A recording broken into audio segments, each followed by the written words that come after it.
does it mean to you to go double-digit receptions back-to-back games? And it's something that no Indiana receiver has ever done before in the history of this program. I mean, it's good, but if our offensive line wasn't blocking the way they were, it wouldn't have happened. So I give kudos to those guys. But it's something good, I guess. You and Michael have a pretty good connection this season. A lot of completions between you two already. What's the connection between you guys? I don't know. We just play the game a lot together. We play Fortnite and 2K together, and we talk about what we should do. We watch film while we're playing the game.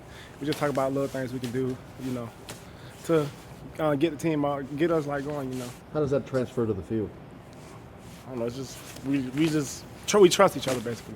We trust each other on the game, so we trust each other on the field. Telling me the secret to the offensive improvement this season has been to play Fortnite while you watch film. Don't quote me on that, but yeah.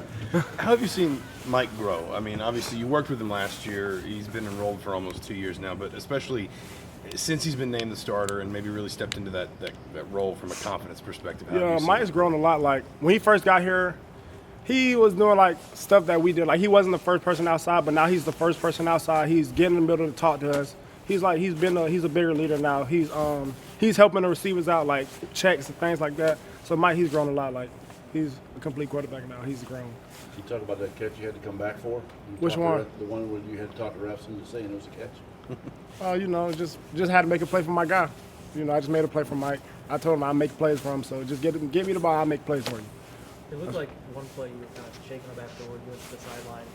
Did you go back to the locker room at all? And then you came back in and caught a pass for 56 yards. So it was just a little scary, Football, you don't get a lot of scares and things like that. But I'm good now. So, as you can see, I'm good now. You guys are sitting there at 4-2, midpoint of the season. There were bowl reps here today. Just kind of, what are your thoughts about getting to a bowl? Do you guys think about it? Do you try not to think about it? Is it hard not to think about it? How do you approach it as a player? We just focus on the week. We're gonna just focus on next week. We're not really focused on the bowl game right now because we're not there yet. So we just focus on week to week. We're not really focused on the bowl game right now. Our focus right now is Maryland.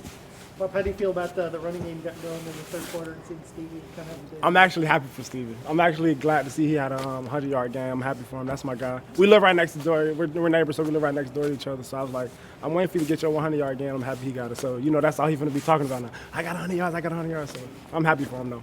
I know it's not flatly the game that you guys didn't get to 6 a couple years ago, but that Maryland game feels like the one that you guys talk about in the I guess what would have been your freshman season, maybe the biggest missed opportunity in a 5-7 year.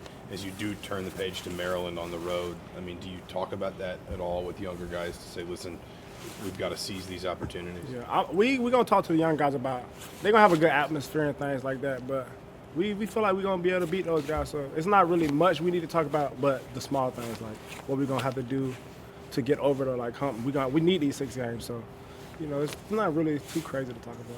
During that second quarter, you guys kind of had a lull. Michael said you guys just weren't executing the small things. Yeah. What was going on there? Like Mike said, we weren't executing the small things, like here and there on a block or up front, like jumping off sides and things like that. We got to clean those things up if we want to be elite. So, yeah.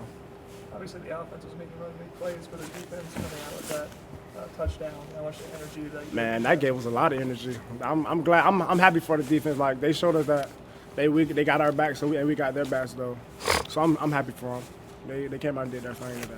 Whop, is it hard when you jump out to a lead as quickly as you did to maybe maintain focus and kind of keep the foot down? I mean, it's not hard, but it's hard at the same time because everybody's up here, and then when something happens, we all go back down here. Then another play, we all up here, but you got to stay balanced. You got to keep it balanced. Keep it it's more game. It's a lot game. It's more game to play. And they showed this little thing on Big Ten how they came back on us, and I was telling them boys hey, remember they came back, so let's just keep our composure. Let's keep playing. We got a lot of game left.